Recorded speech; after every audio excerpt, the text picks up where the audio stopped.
रब्बी आऊज़ु बिका मिन हमाजाति सयातीन व आऊज़ु बिका रब्बी अन यहदुरून। बिस्मिल्लाहिर रहमानिर रहीम। रब्बि इश्रह ली सदरी व यस्सिर ली अमरी वहलुल उक़दतम मिन लिसानी यफ़क़हू क़ौली रब्बी जिदनी इल्मन। प्रिय दर्शकबृन्द, আপোনালোক আটাইলৈকে জনাইছো শান্তি বৰ্ষণৰ আহ্বান। সালামুন আলাইকুম। আপোনালোক সকলোৰে ওপৰত মহান আল্লাহৰ শান্তি বৰ্ষিত হওক।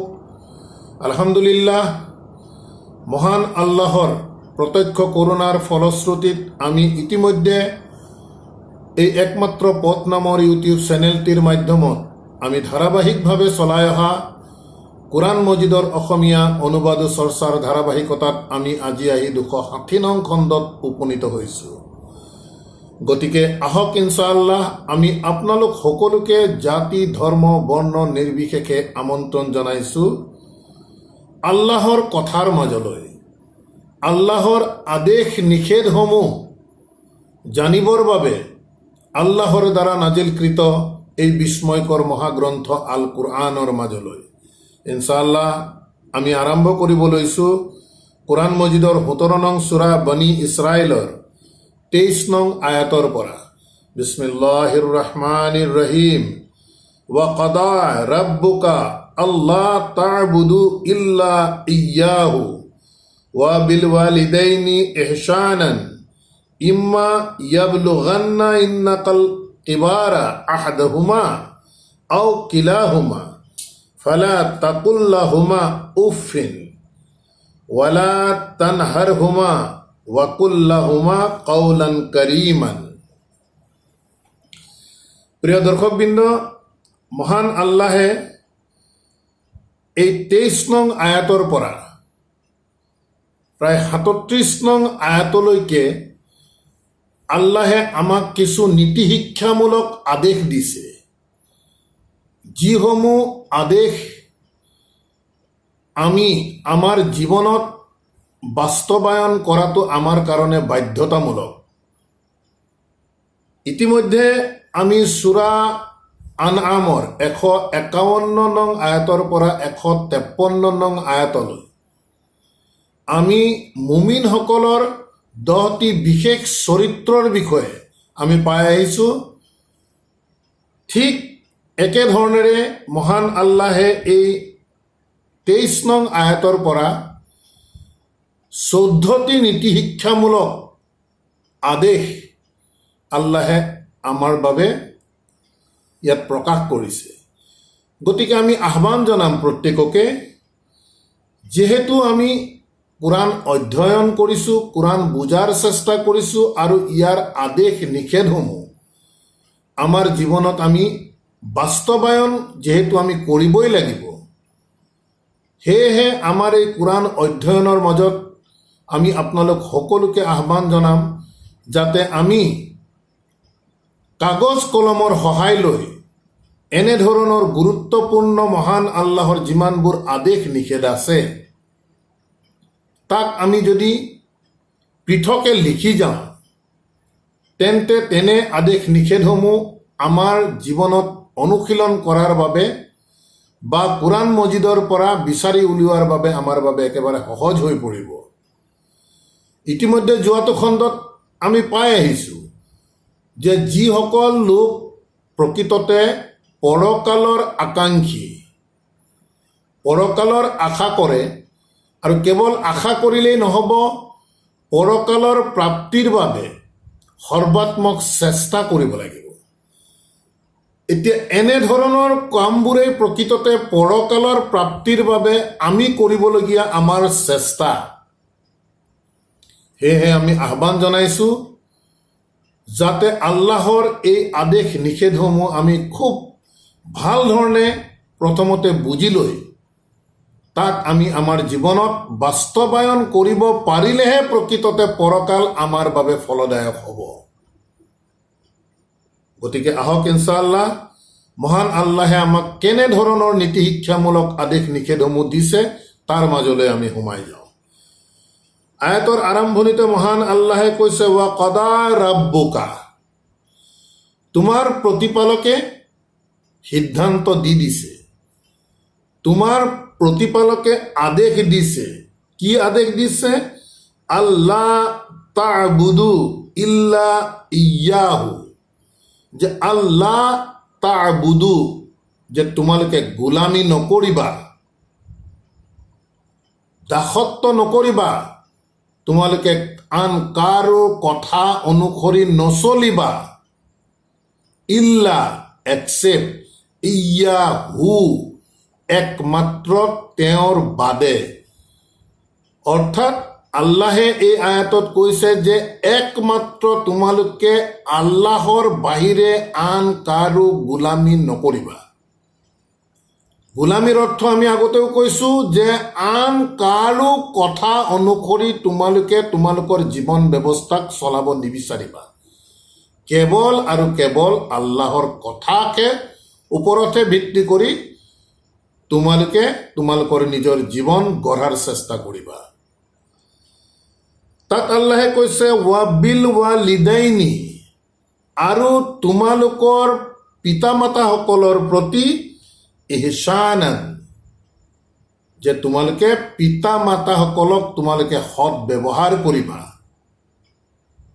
ইম্মা ইয়াবলুগান্না ইনদাকাল কিবাৰা, ইম্মা ইয়াবলুগান্না, যেতিয়াই তেওঁলোক আহি পৰিব, পৌঁছি যাব, ইন্দাকা তোমাৰ ওচৰত, আল কিবাৰা বাৰ্ধক্যত যেতিয়া তেওঁলোক আহি পৰিব তোমাৰ ওচৰত, আহাদা হুমা, এই পিতা মাতা দুয়োজনক হুমা বুলি কৈছে, আহাদা হুমা তেওঁলোকৰ মাজৰ যিকোনো এজন, অথবা কিলা হুমা বা তেওঁলোক দুয়োজন, যেতিয়া তোমালোকৰ ওচৰত তেওঁলোক আহি বাৰ্ধক্যত উপনীত হ'ব, ফালা তাকুল্লাহুমা, তেতিয়া তোমালোকে তেওঁলোক দুয়োজনকে নকবা উফিন। অৰ্থাৎ তোমালোকৰ পিতা মাতা যেতিয়া বাৰ্ধক্য অৱস্থাত আহিব, তেওঁলোকৰ সৈতে কেতিয়াও তোমালোকৰ নিজৰ ফালৰ পৰা বিৰক্তিকৰ ভাৱ প্ৰকাশ কৰি বুলি নকবা। তেখেতসকলৰ সৈতে সদায় সৎ ব্যৱহাৰ কৰিবা। ৱালা তানহাৰহুমা, আৰু তেওঁলোকক কেতেৰা জেঙেৰা টান কথা কেতিয়াও নকবা তেওঁলোক দুয়োজনকে। ৱাকুল্লাহুমা, আৰু তেওঁলোক দুয়োজনকে তোমালোকে কবা কাউলান কাৰিমান, সন্মানজনকভাৱে তেওঁলোক দুয়োজনক তুমি কথা কবা। গতিকে এক অতি আদৰ্শমূলক নীতি শিক্ষা আল্লাহে আমাৰ প্ৰতি জাৰি কৰিছে এই 23 নং আয়াতৰ দ্বাৰা। অৰ্থাৎ আমাৰ পিতা মাতা যেতিয়া বাৰ্ধক্য আহি পৰিব, বৃদ্ধ হ'ব, তেওঁলোকৰ সৈতে সদায় সন্মানজনকভাৱে আমি কথা ক'ব লাগে। কেতিয়াও কিবা কাৰণত তেওঁলোকৰ প্ৰতি বিৰক্তি আহিব পাৰে, নহ'লে আল্লাহে এই আয়াতটো কিয় উল্লেখ কৰিছে যে কেতিয়াও সিহঁতক বুলি বিৰক্তিকৰ ভাৱ প্ৰকাশ নকৰিবা। গতিকে আল্লাহে ভালধৰণে জানে কেতিয়াবা বিভিন্ন কাৰণবশতঃ তেওঁলোকৰ সিদ্ধান্ত, তেওঁলোকৰ কথা বতৰাত বিৰক্তিকৰ যদিও আহে, তথাপিও বুলি কৈ নিজৰ বিৰক্তিৰ ভাৱ আল্লাহে প্ৰকাশ কৰিব মনা কৰিছে। আৰু তেওঁলোকৰ দুয়োৰে সৈতে সন্মানজনকভাৱে কথা পাতিব কৈছে। ৱাখফিদ লাহুমা, আৰু তেওঁলোক দুয়োজনৰে আগত তোমালোক প্ৰকৃততে নতশিৰ হৈ থাকিবা। একেবাৰে তোমালোকে তেওঁলোকক যে সন্মান প্ৰদৰ্শন কৰিছা, প্ৰতিটো কথাত যাতে তোমালোকক প্ৰকাশ পায় তেখেতসকলৰ প্ৰতি সন্মান, তেওঁলোকৰ দুয়োজনৰ প্ৰতি তোমালোক নতশিৰ হৈ থাকিবা। জানাহাজুল্লি মিনাৰ ৰাহমাতি, কৈছে যে তোমালোকৰ এই ভালপোৱা মৰমেৰে তোমালোকৰ দুবাহুৰে তেওঁলোকক আঁকোৱালি ৰাখিবা মৰমেৰে। আল ফুলকৈ ৰাখিব কৈছে, কোনো কথা কেতিয়াও টানকৈ ক'বলৈ মনা কৰিছে। মৰমেৰে সন্মানেৰে তেওঁলোকক দুবাহু মেলি তোমালোকে তেওঁলোকক আঁকোৱালি ৰাখিবা। ৱাকুল আৰু কবা, ৰাব্বি হে মোৰ প্ৰতিপালক, ইৰহামহুমা যে তেওঁলোক দুয়োজনকে তুমি ৰহম কৰা, কৰোণা কৰা, দয়া কৰা। ইৰহামহুমা তেওঁলোক দুয়োজনকে, হে মোৰ প্ৰতিপালক তেওঁলোক দুয়োজনকে অৰ্থাৎ পিতা মাতাক তুমি দয়া কৰা, মৰম কৰা। কামা যিদৰে ৰাব্বায়ানী মোক যিদৰে তেওঁলোকে প্ৰতিপালন কৰিছিল, সাগীৰান যেতিয়া মই সৰু আছিলোঁ। এটি কেঁচুৱা মাক বাপেকে কিমান মৰমেৰে কিমান কষ্ট সহ্য কৰি এটি কেঁচুৱাক মাক বাপেকে আল ফুলকৈ সদায় ডাঙৰ দীঘল কৰে। গতিকে যেতিয়া পিতা মাতা আহি বাৰ্ধক্যত উপনীত হ'ব, আল্লাহে সন্তান সন্ততিসকলক পিতা মাতাৰ প্ৰতি তেনে কোমল ব্যৱহাৰ কৰিব কৈছে আৰু আল্লাহক ক'বলৈ কৈছে যে হে মোৰ প্ৰতিপালক, তেওঁলোক দুয়োজনকে দয়া কৰা, মৰম কৰা, যিদৰে মোক সৰু থাকোঁতে তেওঁলোকে দয়া মৰম কৰিছিল। তাৰ পাছৰ আয়াতত কৈছে, ৰাব্বুকুম আ'লামু যে তোমালোকৰ প্ৰতিপালকে খুব ভাল ধৰণে জানে, বিমা ফি নুফুচিকুম যে তোমালোকৰ অন্তৰত প্ৰকৃততে তোমালোকৰ পিতা মাতাৰ প্ৰতি কেনেধৰণৰ ভাৱ আছে তোমাৰ প্ৰতিপালকে খুব ভাল ধৰণে জানে। ইন তাকুনু সালিহিনা আৰু যদি তোমালোকে আল্লাহে কোৱা কথা অনুসৰি যদি তোমালোকে সৎকৰ্ম কৰা, সৎকৰ্মশীল ব্যক্তি হোৱা, তোমালোকে নিজকে পৰিশুদ্ধি কৰি যদি সৎকৰ্ম কৰা, ফাইন্নাহু তেন্তে নিশ্চয় তেওঁ কানা লিল আউৱাবিনা গফুৰান। ইন্নাহু আল্লাহে কৈছে যদি তোমালোকে সৎকৰ্ম কৰা, তোমালোকে যদি নিজকে ইছলাহ কৰি যদি আল্লাহৰ কথা মতে আহা, ফাইন্নাহু এই হু দি আল্লাহক বুজাইছে, তেন্তে নিশ্চয় তেওঁ অৰ্থাৎ আল্লাহ কানা লিল আউৱাবিনা। আউৱাবিন শব্দটো আমি বুজাৰ চেষ্টা কৰিব লাগিব। আৰবী ভাষাত আউৱাবিন কাক কয়? যিয়ে প্ৰকৃততে নিজৰ ভুল ত্ৰুটি দেখা পায়, তেওঁলোক সেই ভুল ত্ৰুটিসমূহ সম্পূৰ্ণৰূপে পৰিত্যাগ কৰি সৎ পথলৈ যিসকল লোক আহে, তেনেধৰণৰ লোকসকলক প্ৰকৃততে আউৱাবিন বুলি কয়। গতিকে আল্লাহে কৈছে যদি তোমালোকে সৎকৰ্ম কৰা, তেন্তে নিশ্চয় আল্লাহ এনেধৰণৰ আউৱাবিনসকলৰ প্ৰতি গফুৰান যথেষ্ট ক্ষমাশীল। তোমালোকে যিমান ভুল কাম কৰিছিলা, যিহেতু তোমালোকে ভুল কাম, ভুল কথা বতৰা উপলব্ধি কৰি যেতিয়া তোমালোকে সঠিক পথলৈ ঘূৰি আহিছা, তেন্তে তোমালোকে যিমান ভুল কৰিছা, তেনে আউৱাবিন লোকসকলৰ প্ৰতি আল্লাহ সদায় ক্ষমাশীল।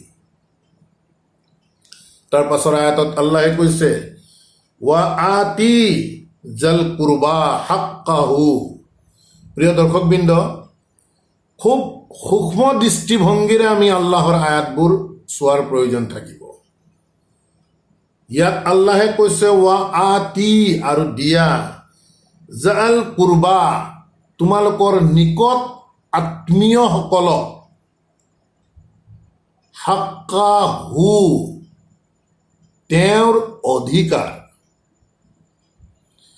এতিয়া আয়াতটো চিন্তা কৰিবলগীয়া আছে। আমি যেতিয়া আমাৰ নিকট আত্মীয়, নিজৰ ভাই ককাই, নিজৰ পৰিয়ালৰ নিকট আত্মীয়ক যেতিয়া আমি টকা পইচা দি আমি সহায় কৰোঁ, সেইটো আমি ভাবোঁ যে আমি তেওঁলোকক দান কৰিছোঁ। কিন্তু আল্লাহৰ ভাষা ভাল ধৰণে বুজাৰ যদি আমি চেষ্টা কৰোঁ, তেন্তে আল্লাহে কৈছে যে আমাৰ ওচৰত যিখিনি অতিৰিক্তভাৱে পইচা আছে, সেই পইচা প্ৰকৃততে আমাৰ নহয়। এনেধৰণৰ নিকট আত্মীয়সকলৰ প্ৰকৃততে সেই পইচাৰ অধিকাৰ এই নিকট আত্মীয়সকলৰ আছে। সেইবাবেই কৈছে হাক্কা হো, তেওঁৰ অধিকাৰ। তোমালোকৰ নিকট আত্মীয়সকলৰ অধিকাৰ তোমাৰ অতিৰিক্ত টকা পইচাৰ ওপৰত আছে। গতিকে অতিৰিক্ত টকা পইচা প্ৰকৃততে আল্লাহে যাক দিছে, প্ৰকৃততে সেই টকা পইচা অতিৰিক্তখিনি আমাৰ নহয়। নিজৰ নিকট আত্মীয়ক যিসকলে আল্লাহে আৰ্থিক দিশৰ পৰা কিছু তলত ৰাখিছে, তেনে লোকসকলৰহে প্ৰকৃততে আমাৰ ওচৰত থকা অতিৰিক্ত টকাখিনি তেওঁলোকৰ হয়, আমাৰ নহয়। গতিকে আমি সেইটো দান দিয়া নহয়, প্ৰকৃততে তেওঁলোকৰ নিজৰ অধিকাৰ প্ৰকৃততে আমি তেওঁলোকক দি দিছোঁ। ৱাল মিসকিনা, ঠিক তেনেদৰে দৰিদ্ৰসকলক, দুখীয়া শ্ৰেণীৰ লোকসকলক যে আমি দিওঁ, প্ৰকৃততে আমি যি দিছোঁ সেইটো তেওঁলোকৰ হক হয়, তেওঁলোকৰ অধিকাৰহে প্ৰকৃততে আমি দি দিছোঁ। সেই পইচাৰ ওপৰত প্ৰকৃততে আমাৰ অধিকাৰ নাই। ৱাইবনা সাবিল, আৰু যিসকল পথৰ পথিক আছে, বিপদগ্ৰস্ত যিসকল পথৰ পথিক আছে, তেওঁলোককো আল্লাহে দিয়াৰ কথা ঘোষণা কৰিছে। আৰু আমাৰ ওচৰত থকা অতিৰিক্ত টকা পইচা এই শ্ৰেণীৰ লোকসকলৰহে হয় প্ৰকৃততে। সেইবাবে আল্লাহে শব্দ ব্যৱহাৰ কৰিছে হাক্কা হো, তেওঁৰ অধিকাৰ দি দিবলৈ কৈছে। তাৰপিছত কৈছে ৱালা তুবাজ্জিৰ, আৰু তোমালোকে ব্যয় নকৰিবা তাবজিৰান, অপব্যয়। আল্লাহে অপব্যয় কৰিবৰ বাবে মনা কৰিছে। প্ৰিয় দৰ্শকবৃন্দ, আমি প্ৰথমতেই কৈছোঁ, এই প্ৰসংগত আল্লাহে 14টি এনেধৰণৰ নীতি শিক্ষামূলক আদেশ দিছে। আমি আহ্বান জনাম যে কাগজ কলম ব্যৱহাৰ কৰি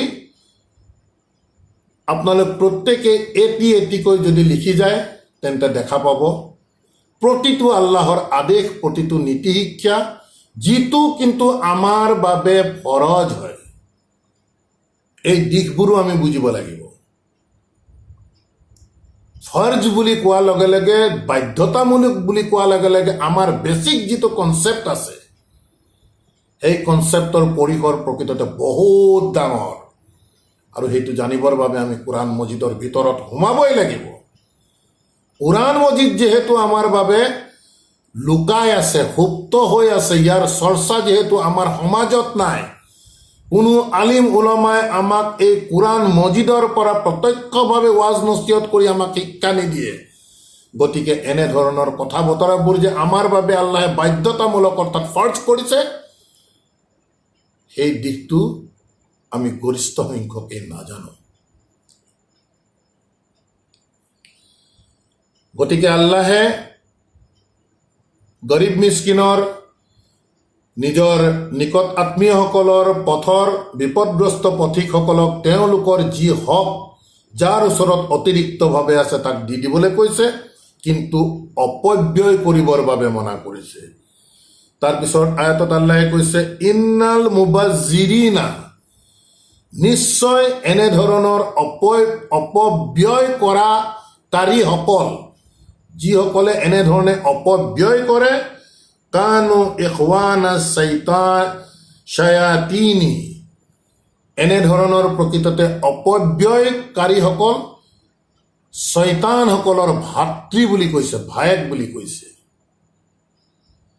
ৱা কানা শৈতানু, আৰু যিহেতু এই শৈতানসকল হয় লি ৰাব্বিহি, সিহঁতৰ প্ৰতিপালকৰ কাফুৰান, অকৃতজ্ঞ। গতিকে এনেধৰণৰ অকৃতজ্ঞ শয়তানৰ ভায়েক বুলি কৈছে যিসকলে টকা পইচাৰ অপব্যয় কৰে, অপচয় কৰে। তেনে লোকসকলক আল্লাহৰ ভাষাত শয়তানৰ ভায়েক বুলি কৈছে। তাৰ পাছৰ আয়াতত আল্লাহে কৈছে ৱা ইম্মা তুৰিদান্না আনহুম, যেহেতু টকা পইচা দিয়াৰ কথা আহিছে ইয়াৰ আগৰ আয়াতত, এতিয়া পৰিস্থিতি এনে হোৱাও কেতিয়াবা হ'ব পাৰে, মানুহৰ স্বাভাৱিকভাৱে হয় যে কোনোবাই আৰ্থিক সাহায্য বিচাৰি কাৰোবাৰ ওচৰলৈ আহিছে, যাৰ ওচৰলৈ আহিছে তেওঁ প্ৰকৃততে সেই মুহূৰ্তটোত তেখেতক দিবৰ বাবে সক্ষম নহয়। তেনে এক পৰিস্থিতিত, তেনে এক প্ৰেক্ষাপটৰ বিষয়ে উল্লেখ কৰিছে আল্লাহে এই আয়াতত। ৱা ইম্মা তুৰিদান্না আনহুম, আৰু যদি তোমালোকে সিহঁতে যি টকা পইচা বিচাৰিছে তাৰ পৰা, ৱা ইম্মা তুৰিদান্না, তেওঁলোকৰ পৰা তোমালোকে, তেওঁলোকৰ যি আহ্বান তাৰ পৰা তোমালোকে যদি ঘূৰিব বিচাৰা, অৰ্থাৎ তেওঁলোকক টকা পইচা যদি দিব নোৱাৰা, আনহুম, সিহঁতৰ পৰা। কিয় দিব নোৱাৰা তাৰ কাৰণো কৈছে ইবতিগা ৰাহমাতিন মিন ৰাব্বিকা, যেহেতু তুমি নিজেই ইবতিগা ৰাহমাতিন মিন ৰাব্বিকা, তোমাৰ প্ৰতিপালকৰ পৰা কৰোণাৰ বাবে ইবতিগা, তুমি বিচাৰি আছা, তুমি নিজেই বিচাৰি আছা। তোৰ জুহা, আৰু সেই কৰোণাৰ আশাত তোমাৰ প্ৰতিপালকৰ পৰা, সেই কৰোণাৰ আশাত তুমি নিজেই আশা পালি বহি আছা। তেনে অৱস্থাত যদি তোমাক কোনোবাই আৰ্থিক সাহায্য বিচাৰি আহে, তেনে এক পৰিস্থিতিত আল্লাহে কৈছে ফাকুল লাহুম, তেনে এক পৰিস্থিতিত যদি তোমাৰ হয় য'ত তুমি নিজেই আল্লাহৰ সাহায্যৰ আশাবাদী হৈ বহি আছা, আৰু তেনে এক অৱস্থাত যদি তোমাক আন কোনোবাই তোমাৰ পৰা সহায় বিচাৰি আহে, আৰু তেওঁলোকৰ পৰা তুমি যেতিয়া সহায়ৰ মুখ ঘূৰাব বিচাৰিবা, তেতিয়া কৈছে ফাকুল লাহুম, তেতিয়া তোমালোকে সিহঁতক কবা কাউলান মাইশুৰান, তেওঁলোকক খুব ভাল ধৰণে সন্মানজনকভাৱে তোমালোকে তোমালোকৰ পৰিস্থিতিৰ বিষয়ে তোমালোকে কৈ দিয়া। মাইশুৰান, যাতে ইয়াৰ অৰ্থটো এনেধৰণৰ হয় যে তেওঁলোকে বিশ্বাস কৰিবলৈ বাধ্য হৈ যায়, যিসকলে বিচাৰি আহে সেই লোকসকলে যাতে কনভিন্স হয় যে প্ৰকৃততে এওঁৰ ওচৰত নাই, থাকিলে নিশ্চিতভাৱে মোক দিলেহেঁতেন বা মই পালোহেঁতেন। তেনে এক পৰিৱেশেৰে তেওঁলোকৰ পৰা মুখ ঘূৰাবলৈ কৈ আছে আল্লাহে। ৱালা তাজাল ইয়াদাকা মাগলুলাতান ইলা উনুকিকা, ভাষাবোৰ খুব মন কৰিবলগীয়া। তাৰ পাছত আল্লাহে আদেশ দি কৈছে ৱালা তাজাল ইয়াদাকা, আৰু তোমালোকৰ হাতবোৰ তোমালোকে কৰি নলবা মাগলুলাতান ইলা উনুকিকা, যে তোমালোকৰ ডিঙিত তোমালোকে এনেকে হাতবোৰ বান্ধি নেৰাখিবা, শাব্দিক দিশৰ পৰা। ইয়াৰ অৰ্থ হৈছে যে কোনোবাই যেতিয়া তোমাক বিচাৰি আহিব, তুমি কৃপণালি কৰি তুমি হাত বান্ধি, নিজৰ হাত গলাত বান্ধি নাৰাখিবা। ইয়াত কৈছে কথাখিনি ৱালা তাবসুতহা কুল্লাল বস্তি ফাতাকুদা মালুমান মাশুৰান। আল্লাহে কৈছে যে তোমালোকৰ হাতবোৰ তোমালোকে তোমালোকৰ নিজৰ ডিঙিত এনেকে বান্ধি কৃপণালি কৰি নাথাকিবা। ৱালা তাবসুতহা, আৰু তোমালোকে একেবাৰে খুলি দি তোমালোকৰ ওচৰত যি আছে গোটেইবোৰ তোমালোকে আনক দি নিদিবা।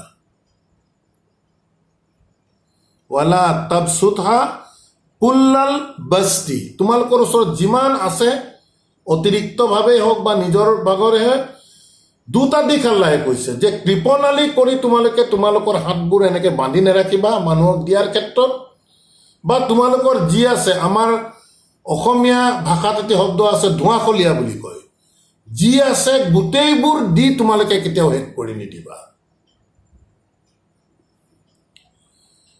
ফাতাকউদা, আৰু যদি তোমালোকে তেনেধৰণে গোটেইবোৰ যদি দি দিয়া তেন্তে তোমালোকে বহি থাকিব লাগিব মালুমান মাশুৰান, একেবাৰে তোমালোকে নিজেই তোমালোকে উদং হৈ তোমালোকে নিসহায় হৈ তোমালোকে নিজেই বহি থাকিব লাগিব। তোমালোকে যি আছে গোটেইবোৰ তোমালোকে কেতিয়াও উদং কৰি নিদিবা। যদি নিদং কৰি দিয়া তেতিয়া তোমালোকে একেবাৰে নিজৰ ক্ষেত্ৰতেই তোমালোকে একেবাৰে নিসহায় হৈ তোমালোকে নিজেই বহি থাকিব লাগিব। ইন্না ৰাব্বাকা, নিশ্চয় তোমাৰ প্ৰতিপালকে, ইয়াবসুতু ৰিজকা, নিশ্চয় তোমাৰ প্ৰতিপালকে প্ৰশস্ত কৰি দিয়ে জীৱিকা, লিমান লিমাইয়াশাউ, যাক তেখেতে বিচাৰে তেওঁৰ প্ৰতি নিশ্চয় তোমাৰ প্ৰতিপালকে জীৱিকা প্ৰশস্ত কৰি দিয়ে, অৰ্থাৎ যথেষ্ট টকা পইচা ধন সম্পত্তি দিয়ে। ৱা ইয়াকদিৰু, আৰু যাক ইচ্ছা কৰে তেওঁক প্ৰয়োজন অনুসাৰে দিয়ে বা সংকুচিত কৰি দিয়ে। ইন্নাহু কানা, নিশ্চয় তেওঁ কানা বিইবাদিহি, তেওঁৰ বান্দাৰ প্ৰতি খাবিৰান বাছিৰান, তেওঁৰ বান্দাৰ প্ৰতি তেখেতে ভাল ধৰণে সকলো খবৰ ৰাখে আৰু সকলো তেখেতে দেখি থাকে। গতিকে তেখেতৰ যাক ইচ্ছা যি পৰিমাণৰ হয় এই জীৱিকা প্ৰশস্ত কৰি দিয়ে, অৰ্থাৎ ধন সম্পত্তিৰে তেখেতক ধনৱান কৰি দিয়ে, আৰু যাক ইচ্ছা কৰে তাক সীমিত কৰি দিয়ে।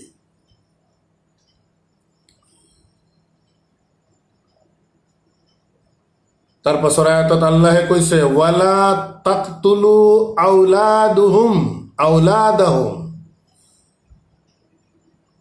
আল্লাহে কৈছে ৱালা তাকতুলু, আৰু তোমালোকে হত্যা নকৰিবা, আউলাদুকুম, তোমালোকৰ সন্তানসকলক, খাচিয়াতা ইমলাকিন, যে দৰিদ্ৰতাৰ আশংকা, খুৱাব নোৱাৰিম বুলি ভয়তে তোমালোকৰ সন্তানসকলক তোমালোকে হত্যা নকৰিবা। নাহনু নাৰজুকুহুম, আল্লাহে কৈছে নাহনু, আমি, নাৰজুকুহুম, আমি সিহঁতক জীৱিকা দিম, ৱা ইয়্যাকুম, আৰু তোমালোককো দিম। গতিকে তোমালোকৰ সন্তানসকলক তোমালোকে দাৰিদ্ৰতাৰ অভাৱত কেতিয়াও হত্যা নকৰিবা। ইন্না কাতলাহুম, নিশ্চয় সিহঁতক হত্যা কৰাটো, কানা খিতআন কাবীৰান, নিশ্চয় সিহঁতক হত্যা কৰাটো এক যথেষ্ট ডাঙৰ পাপ, অপৰাধ। এতিয়া প্ৰিয় দৰ্শকবৃন্দ, এই আয়াতটো আমি খুব ভাল ধৰণে বুজাৰ চেষ্টা কৰিব লাগিব। সন্তান হত্যাৰ কথাটো দ্বাৰা আল্লাহে কি বুজাব বিচাৰি আছে? আজি সমগ্ৰ বিশ্বতে